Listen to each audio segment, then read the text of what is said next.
Hello बच्चों, कैसे हैं आप सभी लोग। देखिए, हमारा जो है कक्षा 12वीं का फिजिक्स का चैप्टर 1 चल रहा है, विद्युत क्षेत्र। सबसे फर्स्ट लेक्चर में हमने चार्जेस, आवेश के बारे में पढ़ा था, जिसमें हमने पढ़ा था कि किस प्रकार से विभिन्न वस्तुओं को आवेशित किया जाता है, आवेश क्या होता है, आवेश के गुणधर्म हमने पढ़े थे। इसके पश्चात हमने जो सेकंड लेक्चर था उसमें आवेश के 4 अलग अलग गुणधर्म पढ़े थे, योज्यता, निष्क्रियता, आवेशों का जो है संरक्षण का नियम और क्वांटीकरण का नियम। उसके बाद थर्ड लेक्चर में हमने कूलाम का नियम और कूलाम के नियम का सदिश निरूपण देखा था। आज जो है हम देखेंगे कूलाम के ही नियम के कुछ एक दो लिमिटेशंस की, कुछ पाबंदियां देखेंगे कि कूलाम का नियम कहां कहां लागू नहीं हो सकता है, ठीक है। और उसके बाद हम देखेंगे योज्यता का नियम, जो कि कूलाम के नियम पे ही आधारित है।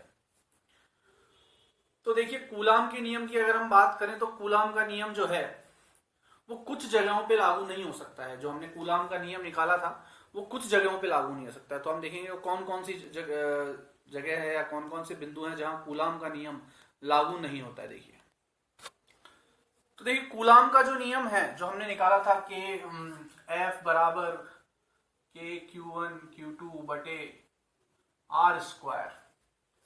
तो कूलाम का ये जो नियम है यह सिर्फ बिंदु आवेश, मैंने पहले बताया था आपको, सिर्फ किस पे लागू होता है, बिंदु आवेशों पे लागू होता है। बिंदु आवेश मैंने बताए थे आपको छोटे छोटे चार्जेस पे। छोटे छोटे चार्जेस के लिए मैंने बताया था कोई आवेश जो है बिंदु आवेश कब कहला सकते हैं, या तो आकृति में छोटे हों या बहुत बड़े हैं पर उनके बीच में दूरी इतनी ज्यादा है कि वो बिंदु आवेश की तरह ही कार्य कर रहे हैं, ठीक है। तो ये जो कूलाम का नियम है यह सिर्फ किस पे लागू होता है, सबसे पहली बात तो बिंदु आवेश पे। कुछ महत्वपूर्ण बिंदु आपकी बुक में दिए हुए हैं, तो आपकी बुक में से जब आप वो महत्वपूर्ण बिंदुओं को देखेंगे तो वहां आपको 3 बिंदु दिए हुए हैं। उनमें से पहला बिंदु यही है कि जो कूलाम का नियम है एक तो किस पे लागू होता है, बिंदु आवेश पे। दूसरा, जो दोनों आवेश है जिन पे हम कूलाम का नियम लागू कर रहे हैं, जो दोनों आवेश हैं वो दोनों के दोनों आवेश जो हैं वो दोनों आवेश गति में नहीं होने चाहिए, गति में नहीं होने चाहिए। मतलब इसमें होने चाहिए विश्राम में। किसमें होने चाहिए, विश्राम में।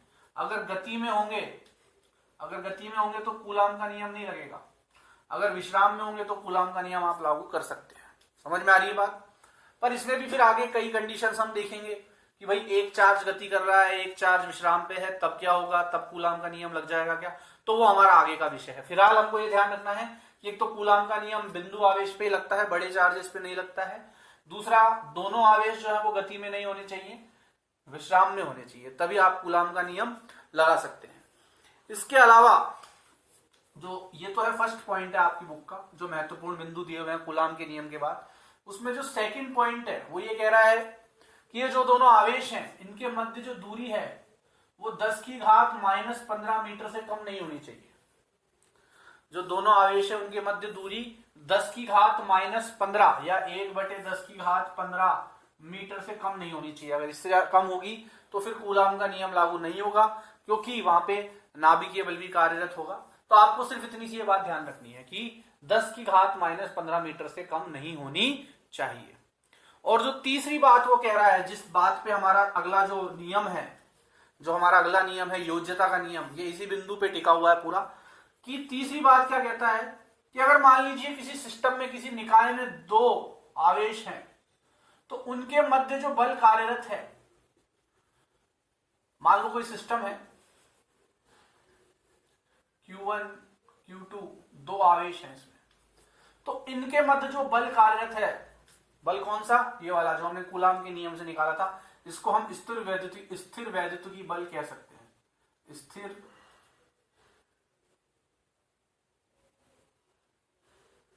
वैद्युत बल कह सकते हैं।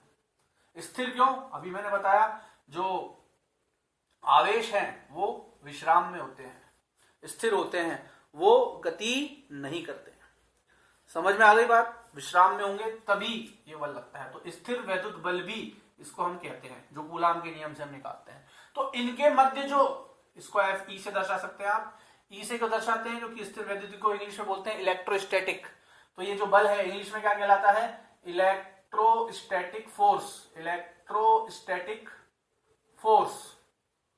तो इलेक्ट्रोस्टैटिक फोर्स की वजह से इसको हम क्या दर्शाते हैं, एफ ई, जो कूलाम के नियम में हमने बल याद किया था दो आवेशों के मध्य, थर्ड लेक्चर में, ठीक है। तो अगर मान लीजिए किसी सिस्टम में दो आवेश हैं, उनके मध्य कोई स्थिर वैद्युत बल कार्यरत है।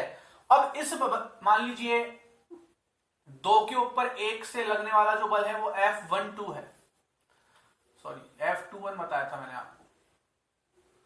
दो पर एक की वजह से लगने वाला बल क्या होगा, F21, इस दिशा में होगा, ठीक है। अब मान लीजिए मैं एक और आवेश ले आता हूं यहाँ पे Q3, यह भी Q2 पे कुछ ना कुछ बल लगा रहा होगा, यह भी Q2 पे कुछ ना कुछ बल लगा रहा होगा। मान लो ये प्लस है, ये प्लस है और ये भी प्लस है, तो ये इसको इधर धकेल रहा होगा, ये इसको इधर धकेल रहा होगा, क्योंकि मैंने बताया था जो बल कार्यरत करता है वो कौन सी रेखा के अनुदिश करता है, दोनों चार्जेस के केंद्रों को मिलाने वाली रेखा के, ठीक है, दोनों आवेशों को मिलाने वाली रेखा के अनुदिश ही बल कार्यरत होता है। तो इसके Q2 पे जो 3 की वजह से बल लगेगा वो कौन सा होगा, F23, और इन दोनों चार्जेस को मिलाने वाली रेखा ये है, तो ये F23 तो इस दिशा में कार्यरत होगा, और 2 पे 1 की वजह से जो बल लगेगा वो होगा F21, और यह इस दिशा में कार्यरत होगा क्योंकि इनको मिलाने वाली रेखा ये। तो जो थर्ड पॉइंट है वो ये कह रहा है कि भाई इन दोनों के मध्य जो बल लग रहा है उससे इस चार्ज की उपस्थिति के कारण कोई फर्क नहीं पड़ेगा। ऐसा नहीं है कि अब ये चार्ज आ गया तो ये भी बल लगा रहा है, ये भी बल लगा रहा है, तो इस बल ये बल बढ़ जाएगा या घट जाएगा, ठीक है। इस बल पे इन दोनों चार्जेस के मध्य जो बल लग रहा है उस पे इस चार्ज की उपस्थिति की वजह से कोई फर्क नहीं पड़ेगा। इसके ऊपर कोई, ना तो ये बढ़ेगा ना ये कम होगा, जितना बल है उतना ही रहेगा। मतलब ये एक दूसरे पे, ये जो दोनों जो चार्जेस हैं या जो दोनों आवेश हैं, इनके मध्य जो विद्युत स्थिर वैद्युत बल जो कार्यरत है उस पे इस तीसरे चार्ज की वजह से कोई इफेक्ट या कोई प्रभाव नहीं पड़ेगा, यही थर्ड पॉइंट कह रहा है। और इसी थर्ड पॉइंट पे जो है आप किताब में से देख के इसको लिख लीजिएगा, थर्ड पॉइंट को भाषा उसमें से देख लीजिएगा। जो मेन बात वो कहना चाह रहा है वो यही कह रहा है कि किसी निकाय में अगर दो चार्जेस हैं, मान लीजिए Q1 Q2, और मान लीजिए 2 पे 1 की वजह से लगने वाला बल है F21, ठीक है, और एक और चार्ज मैं लिया है Q3, तो 3 भी Q2 पे कुछ बल लगा रहा होगा F23 इस दिशा में, ठीक है। तो इस चार्ज की उपस्थिति की वजह से इन दोनों के मध्य जो बल लग रहा है उस पर कोई फर्क नहीं पड़ेगा। बस इतनी ऐसा नहीं है बात, वो थर्ड पॉइंट कह रहा है महत्वपूर्ण बिंदु में। अब इसी बिंदु पे आधारित हमारा अगला नियम है जिसे हम कहते हैं योज्यता का नियम, सॉरी अध्यारोपण का सिद्धांत, ठीक है। तो आप इसको कॉपी कर लीजिए, फिर इसके बाद हम आगे देखते हैं। तो देखिए ये है हमारा अध्यारोपण का सिद्धांत। अगर मान लीजिए क्वेश्चन आ जाता है परीक्षा में कि भाई अध्यारोपण के सिद्धांत को समझाइए, तो जो लैंग्वेज आपको लिखनी है ये परिभाषा के रूप में इसको लिख सकते हैं आप। देखिए सिद्धांत क्या कहता है, ध्यान से देखिए। किसी n आवेशों के निकाय में, मान लीजिए कोई सिस्टम है, सिस्टम मतलब कोई भी ऐसा ग्रुप या कोई भी ऐसा सिस्टम जिसमें एक से अधिक आवेश है। यहां मैंने n आवेश मान लिए। n आवेश का मतलब क्या है, कितने n का मान कुछ भी हो सकता है, 4 5 6 कितने भी आवेश हो सकते हैं, ठीक है। तो वो जो आवेश मिलके जो एक पूरा सिस्टम बनाएंगे, उस सिस्टम या उस निकाय की बात कर रहा है। निकाय मतलब यहाँ पे सिस्टम की बात हो रही है जिसमें एक से अधिक कितने आवेश हैं, n आवेश मान लिया। n का मान कुछ भी हो सकता है, 10 15 जितने भी हैं, ठीक है। तो किसी n आवेशों के निकाय में किसी स्थिर बिंदु आवेश पर, किसी n आवेशों के निकाय में किसी स्थिर बिंदु आवेश पर अन्य स्थिर बिंदु आवेश के कारण लगने वाला परिणामी बल उस आवेश पर अन्य प्रत्येक आवेश के कारण लगने वाले अलग अलग बलों के सदिश योग के बराबर होता है। बात आ गई यहां पे। तो देखिए इसमें जो हमारी मेन चीजें समझने की, कि हम n आवेश लेंगे किसी निकाय में, किसी सिस्टम में। उस सिस्टम में मान लीजिए कोई एक स्थिर बिंदु लेंगे, हम कोई एक स्थिर बिंदु आवेश लेंगे, ठीक है। उस एक स्थिर बिंदु आवेश पर जो बाकी अन्य जो स्थिर बिंदु आवेश हैं उनके कारण क्या लगेगा, सभी के कारण बल लगेगा उस एक पे। ठीक है, तो उस एक स्थिर बिंदु आवेश पर अन्य जो स्थिर बिंदु आवेश हैं उनके कारण जो लगने वाला बल होगा या परिणामी बल जो होगा वो क्या होगा, उस आवेश पर अन्य प्रत्येक आवेश के कारण लगने वाले अलग अलग बलों के सदिश योग के बराबर होता है। चलिए इसको समझ लेते हैं। मान लीजिए एक सिस्टम लेता हूं मैं, इसमें 3 चार्जेस हैं, Q1, Q2, Q3, 3 चार्जेस ले लिए मैंने। मान लीजिए ये भी प्लस है, ये भी प्लस है और ये भी पॉजिटिवली चार्ज। मतलब इसमें पॉजिटिवली चार्ज का मतलब क्या बताया था मैंने आवेश पढ़ाते समय मैंने पॉजिटिवली चार्ज का मतलब क्या बताया था कि भैया इसके लिए जो उदासीन संरचना है, उदासीन संरचना क्या होती है, इलेक्ट्रॉनों की संख्या किसके बराबर होती है, प्रोटॉनों की संख्या की। तो उदासीन जो संरचना है उसमें जो इलेक्ट्रॉन चाहिए उससे कम इलेक्ट्रॉन है यहाँ, मतलब प्रोटॉनों की संख्या ज्यादा है। यहाँ भी इलेक्ट्रॉन, ये भी उदासीन संरचना में इलेक्ट्रॉन कम है और यहाँ पे भी। ठीक है, पॉजिटिवली चार्ज का मतलब मैंने आपको बता दिया था। तो आप समय समय पर जो पहले चीजें पढ़ के आए हैं उनको रिवाइज करते रहिए। उनको रिवाइज नहीं करेंगे तो आगे का समझने में काफी समस्या होगी, क्योंकि लिंक्ड होता है पूरा सिस्टम। ठीक है, तो ये नहीं पहले का पढ़ा फिर उसे छोड़ दिया, नहीं, एक रेगुलर इंटरवल ऑफ टाइम पे, ठीक है, एक निर्धारित समय पे उसे आप रिवाइज करते रहिए पुराने वाले को, तो ही बेहतर तरीके से आप आगे वाले टॉपिक को समझ पाएंगे। देखिए मान लीजिए तीनों ही पॉजिटिवली चार्ज है। अब यहां जो बात कर रहा है किसी n आवेश के निकाय में, तो यहाँ पे मान लो मेरा n का मान कितना हो गया 3, क्योंकि मैंने इस आवेश में कितने चार्ज लिए हैं, 3 चार्ज लिए हैं। तो कितने n आवेशों में n बराबर कितना ले लिया है, 3 के निकाय में, ये पूरा निकाय हो गया। किसी स्थिर बिंदु आवेश, अब मान लो जो एक कोई स्थिर बिंदु आवेश पकड़ लेता हूं मैं, ये पकड़ लेता हूं, स्थिर बिंदु आवेश है, बिंदु आवेश है और स्थिर है, गति थोड़ी कर रहा है, स्थिर है। इससे पहले मैंने बताया था कि कूलाम का नियम सिर्फ स्थिर बिंदु आवेश पर गति जो है या विश्राम वाले आवेश पर ही लागू होगा, गति कर रहे पे नहीं होगा। ठीक है, तो ये स्थिर बिंदु आवेश है, इसकी बात कर रहा हूं मैं। किसी स्थिर बिंदु आवेश पर अन्य स्थिर बिंदु आवेश, अब अन्य स्थिर बिंदु आवेशों के आवेश कौन कौन से, ये और ये।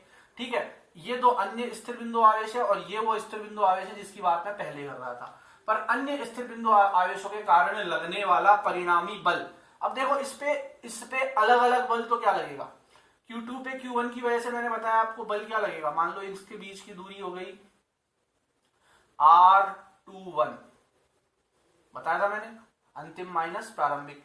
इसके और इसके बीच की दूरी हो गई R23।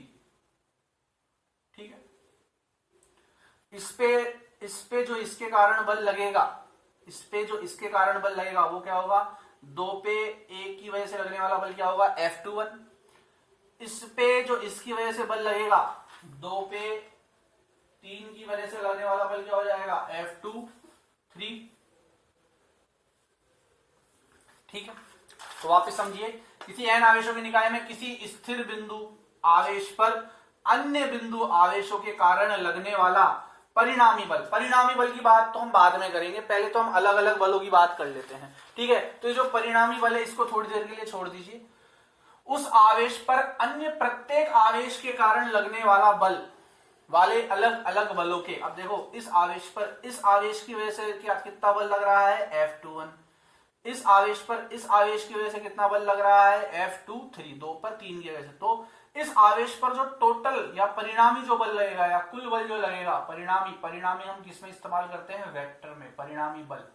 तो इस पे जो कुल परिणामी बल होगा, तो जो परिणामी बल होगा या टोटल जो फोर्स उस पे लगेगा, जो कुल बल उस पे लगेगा, वो क्या होगा, उस आवेश पर अन्य प्रत्येक आवेश के कारण लगने वाले अलग अलग बलों के सदिश योग के बराबर होगा। ठीक है, तो मान लो इस पे लगने वाला परिणामी बल मैं मान लेता हूं Fr या F रिजल्टेंट, परिणामी बल, टोटल बल इसकी और इसकी वजह से कितना लगेगा, इन दोनों आवेशों के कारण इस पे लगने वाले बलों के सदिश योग के बराबर। तो इस पे इसकी वजह से तो कितना बल लग रहा है, F21, और इस पे इसकी वजह से कितना बल लग रहा है, F23, और ये योग कैसा होगा भाई, सदिश योग होगा। ठीक है, अब सदिश योग के बारे में हम क्या पढ़ के आए हैं 11th क्लास में, वो आपको पता होना चाहिए, क्योंकि ये भाषा के रूप में तो हमने समझ लिया। भाषा के रूप में तो ये है कि रिजल्टेंट जो फोर्स होगा 2 पे, रिजल्टेंट फोर्स ऑन 2, परिणामी बल 2 पर क्या होगा, उस आवेश पर अन्य जो आवेश थे उनके द्वारा लगने वाले बलों के सदिश योग के बराबर। पर सदिश योग करते कैसे हैं, क्या तरीका होता है, √a² + b² क्या होता है, तो ये चीजें आपको 11th क्लास में वेक्टर में पढ़ाई गई है। तो उस चैप्टर को दोबारा रिवाइज कर लेना, क्योंकि भाषा के रूप में तो आप ये लिख दोगे, पर जब न्यूमेरिकल आएगा तो आपको एडिशन, वेक्टर एडिशन आना चाहिए, सदिशों का योग वास्तव में करना आना चाहिए, तभी आप ये निकाल पाओगे। अलग अलग दिशाओं में आपको सदिश के घटक निकालने आने चाहिए, उनके बीच का कोण याद करना आना चाहिए और सदिश योग करना आना चाहिए, तो उसे जरूर रिवाइज कर लेना। मैं जल्द ही एक वेक्टर के लिए अलग से आपके लिए एक वीडियो लेके आऊंगा, जिसमें सिर्फ मैं आपको वेक्टर समझाऊंगा, क्योंकि वेक्टर एक ऐसी चीज है जो बार बार काम आएगी, और जिसका वेक्टर का पार्ट कमजोर है वो बार बार अटकेगा। जो बेसिकली हमने 11th क्लास में वेक्टर, इंटीग्रेशन, डिफरेंशिएशन, समाकलन या अवकलन, ये सब जो हमने ये बेसिक 3 चीजें वो पढ़ी थी, वेक्टर, डिफरेंशिएशन, इंटीग्रेशन, ये 3 चीजें हमारे बार बार काम आएगी। तो इसके लिए मैं एक अलग से वीडियो आपके लिए जल्द ही बनाऊंगा, ठीक है। फिलहाल हमारा जो प्रिंसिपल ऑफ सुपरपोजिशन या अध्यारोपण का सिद्धांत है वो बड़ी छोटी सी बात कहता है कि अगर किसी सिस्टम में n आवेश है, मतलब एक से अधिक कितने भी आवेश हैं, 10 है, 15 है, 20 है, तो n से दर्शा दिया उसने, और अगर किसी एक बिंदु आवेश को हमने पकड़ लिया और इस बिंदु आवेश पर अन्य सभी जो आवेश है उनके द्वारा बल लग रहा है, तो जो इस पे लगने वाला परिणामी बल होगा, सबकी वजह से जो परिणामी बल होगा, टोटल बल जो इस पे लगेगा वो किसके बराबर होगा, उन सभी आवेशों के कारण लगने वाले बलों के सदिश योग के बराबर होगा। ठीक है, किसके बराबर होगा, सदिश योग के। देखो मैंने यहाँ पे बलों को सदिश रूप में लिखा है, क्यों लिखा है, क्योंकि सदिश योग होगा। समझ में आ गई बात आपको, ठीक है। ये तो कौन कहता है हमारा, ये तो क्या कह रहा है, अध्यारोपण का सिद्धांत कह रहा है, ठीक है। अच्छा, इसमें एक चीज और है जो मैं आपको पहले भी समझा के आया था कि 2 बिंदु आवेशों के मध्य कार्यरत विशिष्ट बल, 2 बिंदु आवेश, अब जैसे ये 2 बिंदु आवेश हैं, इनके मध्य कार्यरत जो विशिष्ट बल है वो क्या है, F21। तो 2 बिंदु आवेशों के मध्य कार्यरत विशिष्ट बल अन्य आवेशों की उपस्थिति के कारण प्रभावित नहीं होता है। अब ये तीसरा जो अन्य आवेश आ गया, इसकी वजह से इस बल पे कोई फर्क नहीं पड़ेगा, ये ज्यादा या कम नहीं होगा भैया, ये अपना यही रहेगा। अगर ये 10 न्यूटन का बल लग रहा है तो 10 ही रहेगा, चाहे तुम 10 चार यहाँ पे इसके लिए 10 चार्ज और लगा दो, यहाँ पे 10 आवेश और लिया हो अलग अलग, और वो सभी इस पे बल लगाएंगे कुछ ना कुछ, पर इससे इस बल पे कोई फर्क नहीं पड़ेगा। ऐसे ही इन दोनों के मध्य जो बल लग रहा है उससे इसके वजह से कोई फर्क नहीं पड़ेगा। इनका अलग से आपस में सेपरेट मामला है, इनका आपस में अलग से सेपरेट मामला है। एक दूसरे की वजह से, इस आवेश की वजह से इनके बीच पे बल पे कोई प्रभाव नहीं पड़ेगा, इस आवेश की वजह से इनके बीच में बल पे कोई प्रभाव नहीं पड़ेगा। और एक और आवेश ले आता हूं मैं, Q4 पॉजिटिवली चार्ज, ठीक है। तो इनके मध्य जो बल होगा वो कितना होगा, F24।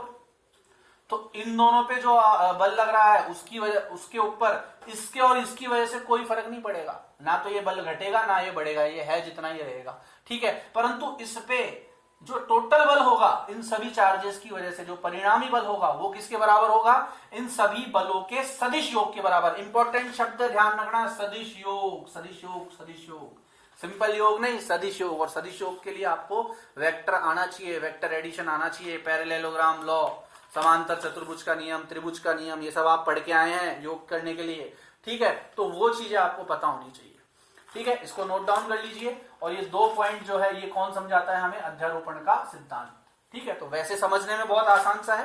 देखिए माइंड को बिल्कुल फ्री होकर समझिए, कोई प्रेशर मत रखिए कि हमें ये आता है ये नहीं आता है, ठीक है। चीजें हैं धीरे धीरे क्लियर हो जाएंगी।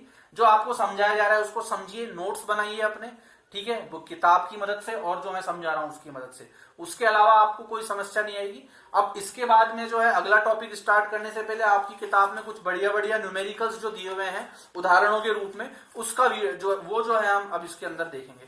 तो आप इसको कॉपी कर लीजिए और फिर इसको पॉज करके और फिर आगे हम देखते हैं न्यूमेरिकल्स का पार्ट। देखिए ये जो मैंने आपको समझाया है प्रिंसिपल ऑफ सुपरपोजिशन या अध्यारोपण का सिद्धांत, तो बात वही है, पर किताब में बिल्कुल अलग तरीके से या उसने दूसरे तरीके से उसको समझा दिया है। उसने एक कार्तीय तल लेके और निर्वात में उसको रखते हुए समझा है, ठीक है। तो थोड़ा सा मैं उसके अकॉर्डिंग भी बता देता हूँ, वरना आप लोग फिर कंफ्यूज हो जाएंगे कि सर अगर एग्जाम में क्वेश्चन आएगा तो हम लिखें क्या उसमें, ठीक है। तो प्रिंसिपल तो आपको यही लिखना है, और अगर थोड़ा सा आपको किताब के अकॉर्डिंग समझना है तो मैं उसके अकॉर्डिंग भी समझा देता हूँ इसमें। तो देखिए तो किताब के अकॉर्डिंग अगर अपन थोड़ा इसको देखें सिंप्लीफाइड तरीके से, तो देखिए क्या कह रहा है।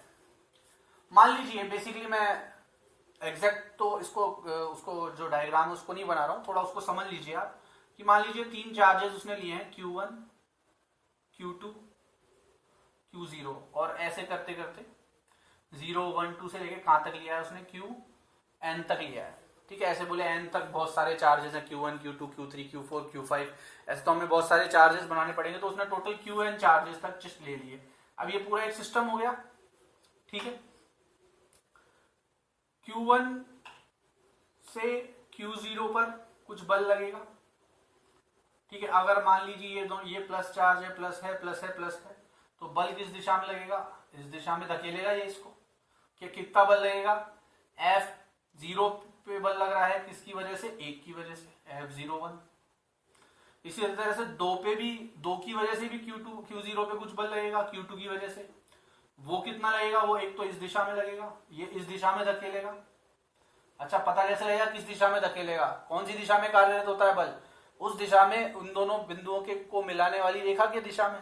तो मान लो इन दोनों बिंदुओं के बीच में दूरी जो है वो है R01, इन दोनों के बीच की दूरी जो है वो है R02। ठीक है, इन दोनों के बीच की दूरी जो है वो है R0n, और n की वजह से जो बल लगेगा वो इस दिशा में लगेगा, और वो कितना लगेगा, F0n। 0 पे n की वजह से, 0 पे 1 की वजह से, 0 पे 2 की वजह से। समझ में आ गई बात। और 0 पे 2 की वजह से कितना बल लगेगा, F02। ठीक है, इस दिशा में लगेगा। अब इसने इसको पूरा एक कार्टेशियन सिस्टम में लेके कार्तीय तल में लेके करा है, पर हम अगर इतना भी डायग्राम बना देते तो हमारे लिए सफिशिएंट है। 3 चार्जेस लिए Q1 Q2 Qn, और इन सभी का किस पे हम बल निकाल रहे हैं, ये जो है ना किसी स्थिर बिंदु पर। तो ये स्थिर बिंदु कौन सा ले रहे हैं इस बार हम, Q0, और अन्य बिंदु कौन से हो गए, अन्य आवेश कौन से हो गए, Q1 Q2 और Qn। तो इस पे Q2 की वजह से Q0 पे F02, Q1 की वजह से Q0 पे F01, Qn की वजह से Q0 पे F0n।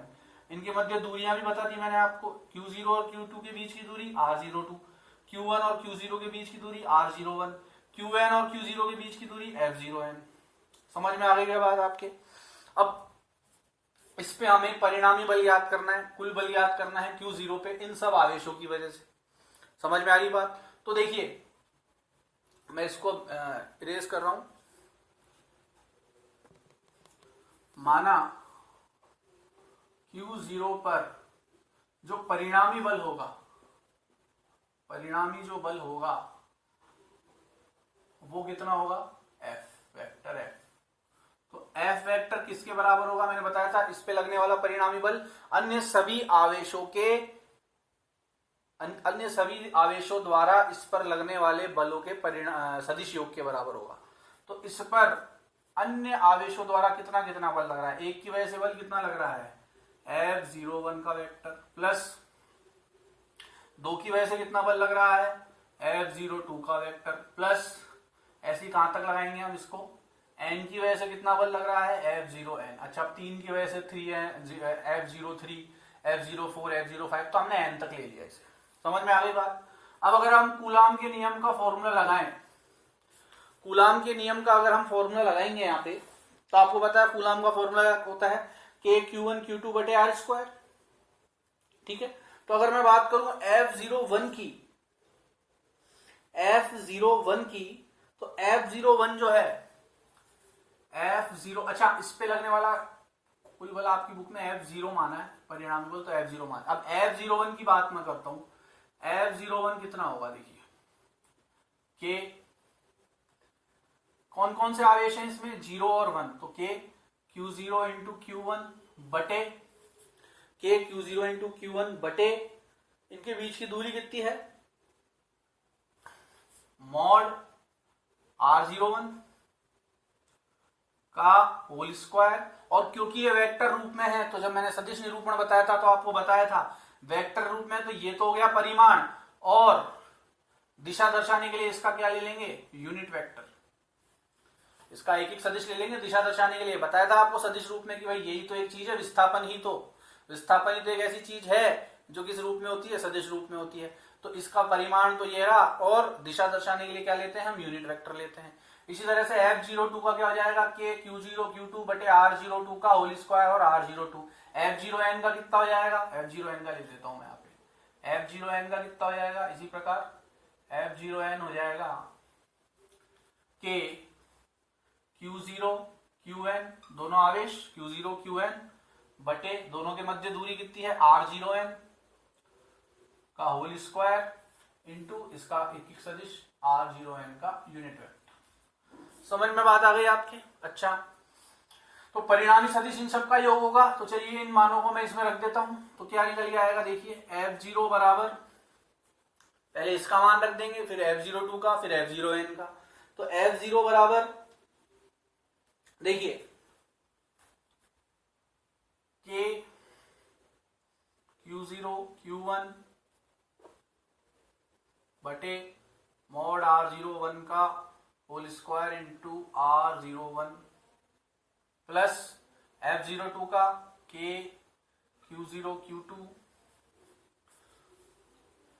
इस डायग्राम को मैं मिटा रहा हूं, इसकी जरूरत नहीं पड़ेगी। K Q0 Q2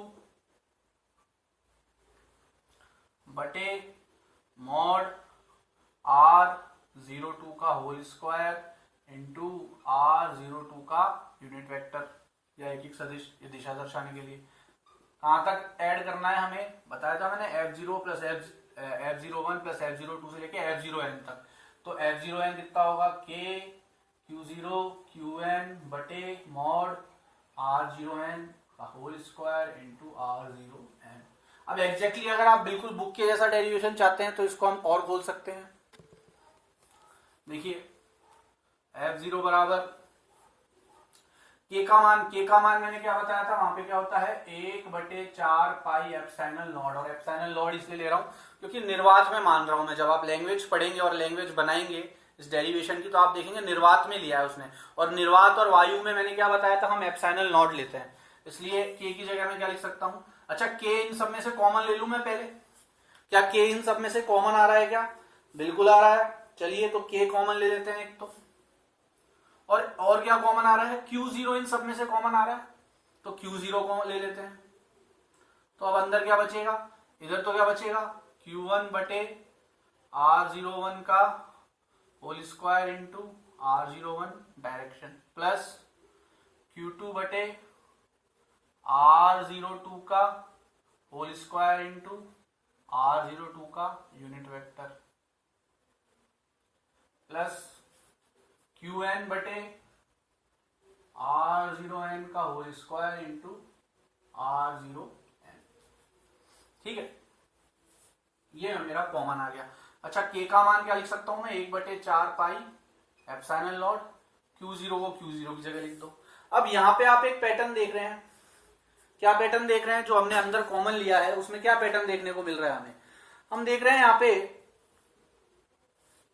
कि देखिए Q1 Q2 कहां तक जुड़ रहा है, Qn तक, R01 का होल स्क्वायर R02 का होल स्क्वायर कहां तक जुड़ रहा है, R0n तक, R01 R02 यूनिट वेक्टर चले जा रहा है। तो इसको हम सब, इन सबको जोड़ने के लिए हम इसका समेशन का चिन्ह लगा सकते हैं, सिग्मा, यहां सिग्मा लगा देता हूं मैं, भाई जुड़ी तो रहे हैं। ठीक है, आपको पता है 1 + 2 + 3 + 4 से लेके अगर मान लीजिए n तक के मान जोड़ रहे हैं अपन, ठीक है, मान लीजिए ये x के बराबर है, तो हम लिख सकते हैं सिग्मा x कहां से कहां तक, सिग्मा x n बराबर 1 से लेके n बराबर n तक जोड़ना है हमें। ठीक है, इंटीग्रेशन में आपने देखा था इसको, तो यहाँ समेशन का चिन्ह लगा दूंगा मैं। Q1 तो कहां से कहां तक जुड़ रहा है, n तक, R01 भी कहां से कहां तक जुड़ रहा है, R0n तक, R01 का नीचे का होल स्क्वायर भी कहां से कहां तक जुड़ रहा है, R0n के होल स्क्वायर तक। ठीक है, तो समेशन का चिन्ह लगाएंगे, तो देखिए इसमें क्या लिखूंगा मैं, Qi बटे R0i का होल स्क्वायर इंटू R0i। अब ये i क्यों लगा दिया मैंने कि 1 से लेके n तक है, तो मैं यहां दिखा दूंगा भाई i कहां से कहां तक है, 1 से लेके i n तक है, तो q भी कहां से कहां तक जुड़ा, 1 से लेके n तक, तो मैंने Qi के द्वारा दर्शा दिया जहां i कहां से कहां तक है, n तक। R01 भी कहां से जाके लेके कहां तक जुड़ा, 01, 02, 03, 04 आता 0n के होल स्क्वायर तक, तो R0i का होल स्क्वायर। और R01, R02, R03 unit vector भी गुणा हो रहे हैं, तो ये मैंने इसको वेक्टर रूप में लिख दिया। समझ में आ गई बात? तो ये आपका फाइनल जो है, फाइनल ये आपका निकल के आएगा।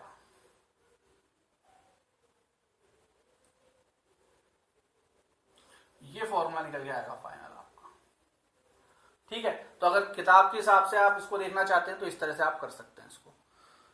वैसे बेसिकली मैं आपको इसमें बता दूं, इसमें अगर आपको मिलेगा तो न्यूमेरिकल मिलने के ज्यादा चांसेस है, और न्यूमेरिकल मिलने पर हम स्थिति को इस तरह से नहीं, अगर मान लीजिए कोई ऐसा न्यूमेरिकल आ गया जिसमें आपको चतुर्भुज का नियम या त्रिभुज का नियम करके सदिश का योग करना पड़ रहा है, तो वहां पे आपको बेसिकली मेन चीज क्या है जरूरी आना, वो है वेक्टर्स को ऐड करना। ठीक है, सदिशों को ऐड करना। तो 11th क्लास की किताब खोल के एक बार सदिशों का ऐड करने का जो तरीका था और पूरा बेसिक जो एक बार देख लीजिएगा आपको। ठीक है, ये हमारा अध्यारोपण का सिद्धांत है। बेसिक मैंने आपको पहले बता दिया है, और किताब के अकॉर्डिंग अगर आपको चलना है डेरिवेशन, तो ये पूरी डेरिवेशन है।